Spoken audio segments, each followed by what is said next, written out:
Oke, bismillahirrahmanirrahim. Assalamualaikum warahmatullahi wabarakatuh. Selamat pagi semuanya. Welcome back to podcast Surga. Masih bersama aku Sasvita di sini, moderator dari podcast Surga ini. Ya teman-teman, pagi ini kita kedatangan tamu spesial, bisa dibilang spesial ya teman-teman, karena beliau ini sangat berkontribusi, sangat berperan penting di kampus pesantren kita, Stikes Surya Global Yogyakarta. Oke, langsung aja kita sambut beliau. Assalamualaikum Pak Anto. Waalaikumsalam warahmatullahi wabarakatuh. Bagaimana kabarnya hari ini Pak Anto? Sehat? Alhamdulillah, luar biasa sehat. Masya Allah Pak. Semangat. Semakin hari semakin sehat, semakin hari semakin semangat nih Pak Anto. Amin. Insyaallah. Oke. Bismillah. Oke, semangat selalu ya Pak Anto, sehat selalu. Ya, Pak Anto, di sini Mbak Vita mau sedikit berbincang nih dengan Pak Anto, minta waktunya ya Pak Anto untuk sekitar 15 menit.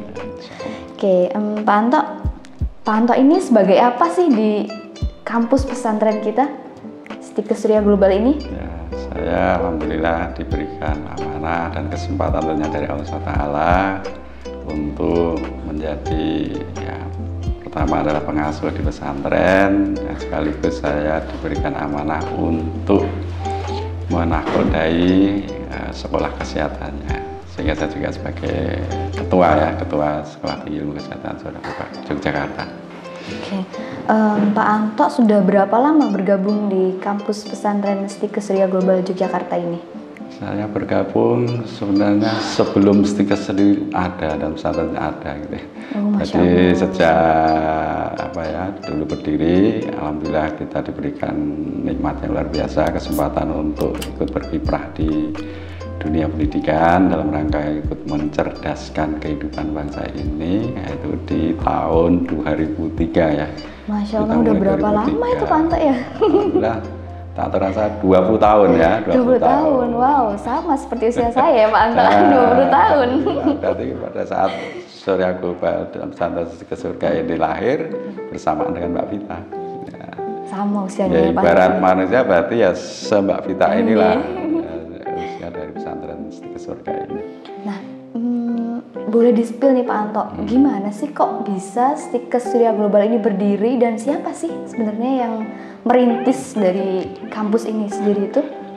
Ya, semuanya ini tentunya adalah karunia dari Allah SWT ya. Berkat rahmat dan tentunya pertolongan Allah yang pada saat itu berangkat dari niatan tulus kita ya untuk ikut mencerdaskan kehidupan bangsa, terutama ya dalam ikut juga ya menghasilkan tenaga-tenaga kesehatan ya, yang berkarakter agamis, humanis dan kompeten.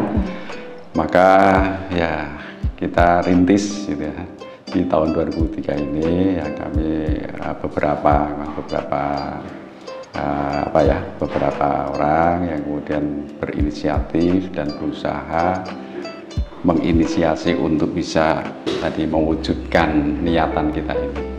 Betul sekali. Ya. Karena kan di era seperti ini butuh gebrakan baru ya Pak Anto, di mana ada kampus dan juga di mana di situ ada pesantrennya.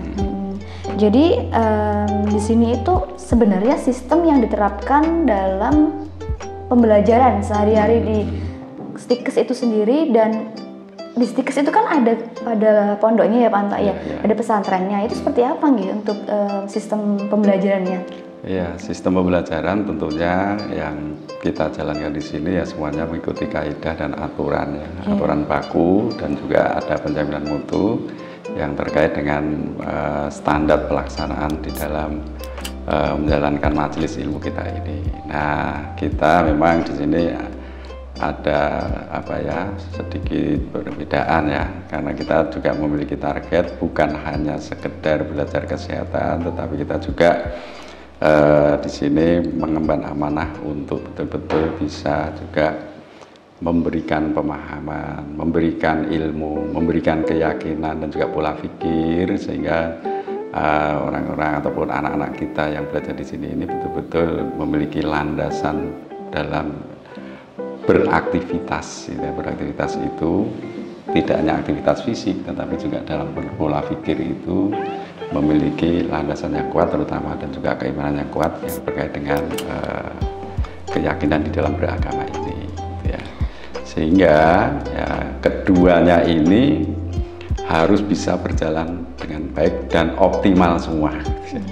Sehingga ya ini memang terus kita mencari komposisi bagaimana mengintegrasikan kedua program ini sehingga betul-betul kita ini akhirnya bisa mencapai visi kita.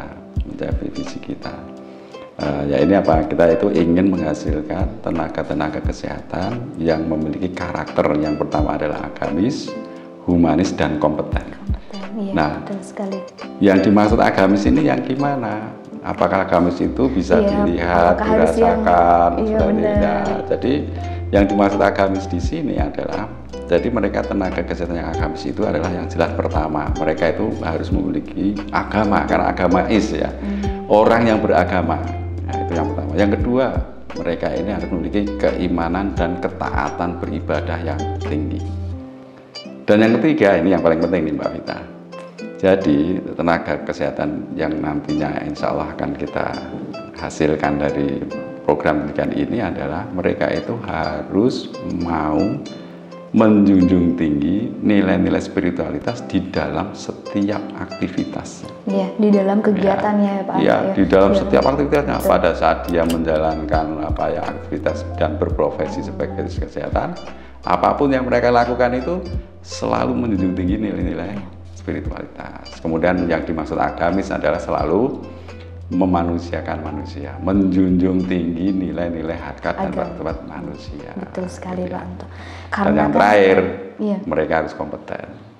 Karena kan di zaman sekarang ini ya Pak Anto ya, banyak sekali anak-anak itu pengen bebas, dalam artian itu ya udah aku pengennya tuh ngekos gitu, nggak pengen tinggal di asrama. Ngapain sih tinggal di asrama nggak bebas gitu ya Pak Anto ya. Betul, seperti itu.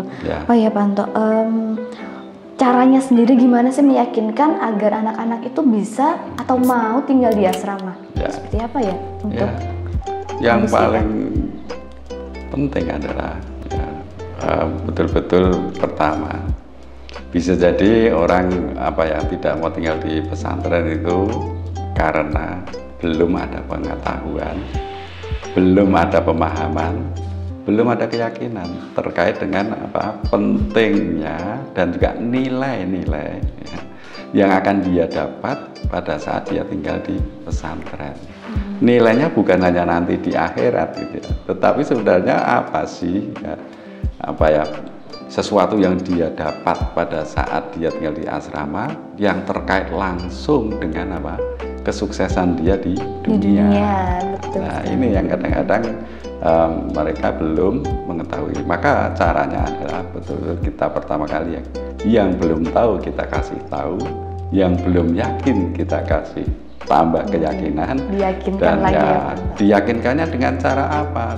Dengan cara setelah mengetahui tentang bahwa namanya tinggal di pesantren ini sangat erat kaitannya dengan kesuksesan di dunia maupun nanti selamat di akhirat, maka juga tumbuhkan keyakinannya. Dengan apa? Dengan melihat bukti-bukti bukti-bukti yang selama ini ada gitu ya, orang-orang yang kemudian dia tinggal di pesantren kemudian menjadikan dia ini menjadi terjaga setiap amalan-amalan solihnya, dan setelah dia bisa beramal solih maka baginya adalah penghidupan yang baik, hayatan thayyibatan.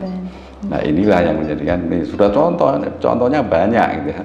Anak-anak kita yang kemudian setelah tinggal di pesantren, kemudian dia sudah lulus, kemudian sudah bisa berkiprah dan sukses, akhirnya mereka datang kembali dan menyatakan terima kasihnya kemarin, walaupun pada saat dia harus bekerja keras pada saat tinggal di pesantren dengan segala aturan dan keterbatasannya, tetapi manfaatnya luar biasa, bukan hanya di akhirat tetapi di dunia itu sudah luar biasa. Dan ditinggal di pesantren itu juga sangat mendukung kegiatan akademisnya, karena di sini ada bisa kelompok belajar, ada yang saling mengajari gitu ya, dan jadi menjadikan semangat itu giat belajarnya itu tinggi, karena masing-masing semuanya berikan semangat daripada sendirian di kos. Mana bingung ya Pak Anta ya. Bingung, udah males, nggak ada yang ngingetin, nggak ada gimana tugasnya. Kalau kelompok kan enak gitu nanti ngerjakan tugasnya gimana-gimana, saling bertukar pikiran antara temen. Dan di pesantren itu betul-betul kegiatan yang sangat menyenangkan sebenarnya, bukan yang apa ya merasa berat, merasa terkekang ini, gitu ya Pak Anto ya. Terus sekali. Pak Anto, untuk setiap tahunnya itu di kampus pesantren kita menerima berapa mahasiswa ya Pak Anto kira-kira? Ya, sesuai dengan kapasitas yang ada di kita, sarana dan juga apa ya para pendidik di sini kita menerima ya kurang lebih sekitar 300 ya. Kurang lebih sekitar 300 mahasiswa santri baru. Nah, itu sangat luar biasa sih, banyak ya Pak Anto ya. Berarti setiap tahunnya itu menciptakan alumni-alumni. Dan mungkin boleh di-spill Pak Anto salah satu alumni yang masih berkomunikasi dengan Pak Anto dan mungkin sudah kerja dan sudah sukses seperti apa gitu. Di mana Pak Anto? Alhamdulillah ya, lagi-lagi ini ada semuanya adalah nikmat ya dan pertolongan dari Allah SWT ya, menjadikan anak-anak kita para alumni ini diberikan kesempatan Allah SWT untuk betul-betul bisa mendapatkan kesempatan untuk mengamalkan ilmunya. Dan sekaligus ya mereka juga tentunya akan tetap mendapatkan manfaat ya di dunia ya, tercukupi segala kebutuhannya. Karena kita sudah membekali ya Pak Anto ya. Dan alhamdulillah karena kita sudah 20 tahun ya, sehingga alumni kita itu sebenarnya sudah sangat banyak sekali. Ya. Hampir di setiap rumah sakit yang ada di Jogja dan sekitarnya itu pasti ada alumni kita. Alhamdulillah mereka ini juga ada yang berprestasi dengan baik ya, menjadi tenaga kesehatan yang berprestasi termasuk teladan, itu sudah sangat penting. Dan itu yang ada di dalam negeri ya, di dalam negeri alhamdulillah mereka juga sudah semuanya bisa berkiprah dan menjalankan amanah serta bisa berdakwah melalui profesi mereka. Bahkan tidak hanya di dalam negeri, yang keluar negeri pun ya, sampai hari ini ada anak-anak kita itu yang tidak hanya satu ya, tetapi juga banyak yang mereka berkesempatan untuk bisa menjalankan profesinya, menjalankan amanahnya ini di negeri Sakura. Salah satunya itu di negeri Sakura. Keren, Masya Allah. Dan ini berdasarkan pendapat penilaian dari user yang ada di sana, mulai dari pemilik rumah sakit dan sebagainya, itu menyatakan bahwa anak-anak yang dari kita itu memiliki kompetensi yang sangat bagus, etika yang sangat baik, yang sangat cocok dengan orang-orang Jepang. Karena kita tahu ya, mungkin hampir mirip orang Jepang itu juga sopan-sopan, dan mereka mengatakan paling suka itu bisa dilayani gitu ya, dilayani mendapatkan pelayanan itu terutama dari tenaga kesehatan yang dari Indonesia. Khususnya lagi itu ada dari Yogyakarta. Kenapa? Menjadi nilai plusnya. Ya, kita tanya kenapa? Toh tenaga kesehatan yang dari negara lain pun juga banyak, tetapi mereka bilang karena mereka memiliki kultur yang mirip. Nah, sehingga mereka itu merasa nyaman untuk mendapatkan ini. Itu yang penting. Dan pernah ditanya juga, mereka kan tidak beragama Muslim ya, tetapi yang memberikan layanan kesehatan itu kan anak-anak kita kan tetap dengan pakaian yang syar'i, dan dia menjalankan sholat. Dan itu mereka mulai awalnya bertanya, sholat itu apa? Nah, justru di situ kita bisa menjelaskan ke mereka. Dan dengan menunjukkan kualitas layanan yang baik, yang ramah, itulah sebagian dari tugas dan dakwah mereka. Betul sekali, karena kan mereka sudah dibekali dari kampus kita dan mereka menerapkan di tempat kerjanya seperti itu ya Pak Anto. Oh ya Pak Anto, ini mungkin yang terakhir. Saya kan juga termasuk admin dari media kampus. Itu banyak sekali yang DM, banyak sekali yang bertanya ke media kita. Sebenarnya di kampus pesantren Stikes Surya Global Yogyakarta ini dari golongan apa saja sih Pak Anto yang bisa masuk ke sini? Apakah dari golongan, maaf ya Pak Anto ya, dari golongan Muhammadiyah, NU atau lain sebagainya? Dan apakah untuk alumni SMA, SMK serta selain pondok lah Pak Anto itu bisa masuk ke sini nggak sih Pak Anto kira-kira? Oh ya, alhamdulillah yang semuanya ataupun yang ingin belajar di kita ini ya dari golongan-golongan gitu ya. Tentunya dari golongan yang sangat baik, dan itu tidak hanya satu golongan tetapi dari berbagai golongan yang mestinya adalah ya ada seperti Muhammadiyah, Nahdlatul Ulama, Persis, kemudian juga Hidayatullah, kemudian dari Tarbiyah, Salafi, ya, dari Salaf itu.